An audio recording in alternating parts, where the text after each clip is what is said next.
Well, if you've been to the pump in the past few days, you've probably noticed it. Gasoline prices have hit the highest level ever recorded. Average price today for a gallon of regular, $4.31 a gallon, 30 cents higher than last week. I don't even want to tell you about last year. Should I? There it is, $2.96 a gallon at this time last year. Business editor Rod Meloni has a look at what's behind this latest surge and how it could impact your summer road trip. Rod?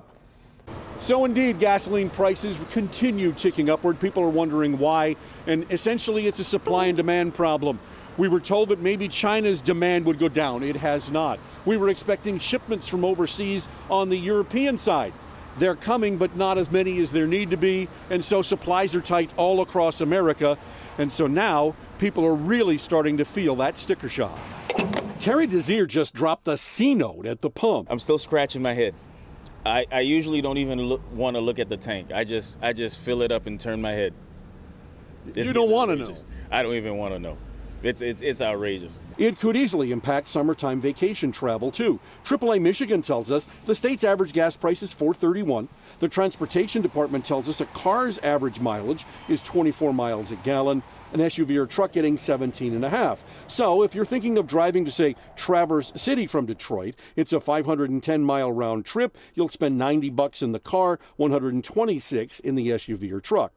Say you're headed to Orlando, Florida. That trip, 2,320 miles round trip. You'll spend $413 on gas in a car, $571 in the SUV or truck.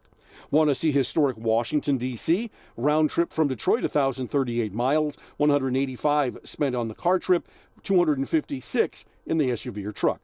But here's the biggie. The Grand Canyon in Arizona, just under 3,700 miles, $653 in a car, just over $900 in the SUV or the truck.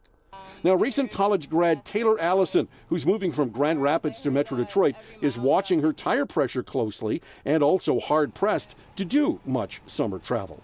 My parents live in South Carolina, and we've been wanting to go do a trip with them out there, but not any plans right now. It's just too expensive. Now, the record price before today was back in March at $4.28 a gallon. Sorry about that. $109 a barrel right now, and that's the problem. It was at 100. At 109, we're going to see this price continue to slide up. So it's probably going to be that buckle up summer that they warned us about. Back to you. So it remains as always, Rod, supply and demand. What are you hearing about the oil companies' ability to improve supply? Right. Well, here's the thing, and the analysts that I've spoken to, numerous analysts, are saying that President Biden has said that he wants to pretty much end and either help or even stop the gasoline companies from producing. And oil companies that want to put $1 billion into a well don't want to do that when they see down the line perhaps they're not going to be able to get their money back. And so they're reluctant to go ahead and pump more. And so at this point, even though there is that desire to have more, the supply just isn't there, and it's not going to be. Yeah, which is where we are. All right, Rod.